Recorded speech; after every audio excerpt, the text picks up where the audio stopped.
Continue to explore racism in South Africa. Remember that we'd love to hear from you, and thanks for those who've been in touch already. Now, Gatvol Capetonian is a growing movement on the Cape Flats. The non-profit organisation wants all black people from the Eastern Cape to leave the Western Cape. Joining us now is the group's spokesperson, Fidel Adams. Thank you for joining us. Good evening to you. Thank you. Why do you want them to leave? We never ever said that.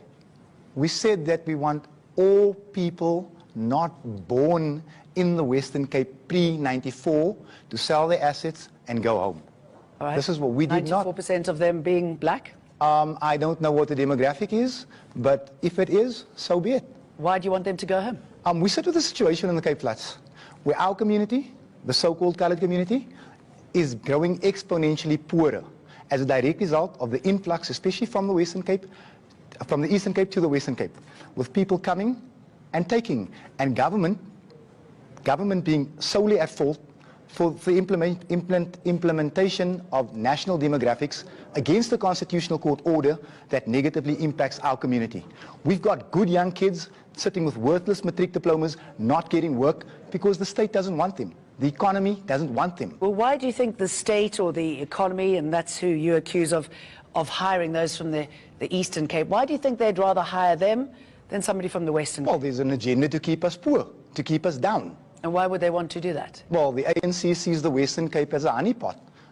These poor black people are nothing but voting fodder to them. If the ANC was serious about poverty, they would have implemented a structure or some type of structure to lure business to the Eastern Cape. So poor people in the Eastern Cape can upgrade in the Eastern Cape, because we've got now a situation where you've got bad shelter in the Eastern Cape, coming down to Cape Town, you've got no shelter in Cape Town, and now you've got a protest. I mean, something's and you said it's the poor black people coming over. Yes. So the poor black people who are a problem for you. Well, I wouldn't say that they're a problem for us. They're a strain on the infrastructure. Our trains aren't riding because they weren't designed to cope with this amount of people. We've got people sitting at day hospitals from 6 o'clock in the morning, leaving at 4 without tablets because the queues are too long. This is a problem. It impacts negatively upon, not just upon us, on everybody. Helen Zille said exactly the same thing. She said the refugees, the migrants from the Eastern Cape must stay away. So are you using her role book for your platform? I really agree with Helen Zille. But on this day I will. It is hurting our economy. It is hurting our children. I mean, look, we sit with a situation where, again, you walk into a shop, right, 18 tills, 18 black people in Mitchell's Plain. I was at a protest at the Department of Labour, 8 client services advisors, 8 black people. They are saying to our kids that you're not fit to work here. Last time I read the Freedom Charter, it said that South Africa belongs to all that live in it, except if you live in the Western Cape and you happen to be brown.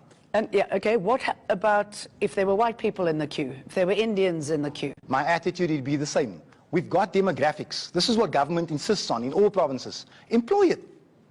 Employ your own rule book. They're throwing it out the window because it applies to us. What about secession? I believe that's something that... Oh, that's something that we're gunning for. Pretty excited We want an independent Western Cape. But is it going to work for you? We want an independent Western Cape. We feel that it can work. We feel that, look, we're being made to feel apart from the rest of this country anyway. So we might as well pack up, close our borders, and have our own country. And we can show South Africa how the democracy project is supposed to work, where everybody fits on a common voters roll, and everybody, white, black, brown, and Indian, will benefit from the good of this country.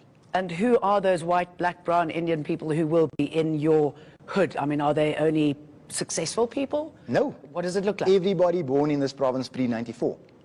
So how will it actually work? I mean, how do you go about this if you are looking for secession and your aspirations? How do you fulfill them? Well, first of all, if you let's get the economics out of the way. We're sending almost 200 billion back to Treasury every year to belong to this country. We're getting back 45 billion. Out of that 45 billion, we've got to do the housing thing, we've got to do the structural thing, we've got to do the upgrades. If we have 200 billion, we can instantly uplift the standard of living of everyone in this province. There won't be a hungry person again. We've got the sea, we can do our fishing, we've got the arable land, we can farm, we've got the tourism industry. We'll turn Cape Town into the Monaco of Africa. And South Africa can watch how we do it. Because at this point in time, the ANC government is slowly but surely killing us. My community is on a starvation diet because of government and its policies towards us. Yesterday, a young man was shot doing an illegal thing. He was buying dacha, biceps. I looked at this tactical response team. I was there minutes after he was shot. 8 black guys. I asked, where's the demographic? Because what we now have is I've got 8 kids from the Eastern Cape busting here, getting jobs, which is bad enough, but it's fine. They don't know the area, they don't know the slang, they don't understand the gang culture, and now we've just sacrificed a young boy for demographics. Aren't you concerned, though, that these sort of comments stoke increased racism? Racism against you and your community by talking like this, by rising up? We have to rise up. No one else is going to do it for us. Racism is practiced against us daily. You're too brown for a job. You're too brown for a house. We've got 60-year-old grandmothers sitting on the waiting list since 1980, not finding houses. 25-year-old black boys from the Eastern Cape getting houses. Racism is practiced against us every day. Nothing has changed. We've swapped an oppressor. We've liberated this Western Cape. We have, us, the so-called colours. We liberated this Western Cape. We swapped a white oppressor for a black one. And I'm not afraid to say it. All right, let's leave it there. Vidal Adams, thank you very much for coming in. Up next, access to water is a basic right. You can stay there for a minute, but for many people across the country, it's still a battle, and for some, a legal one. That story coming up after this.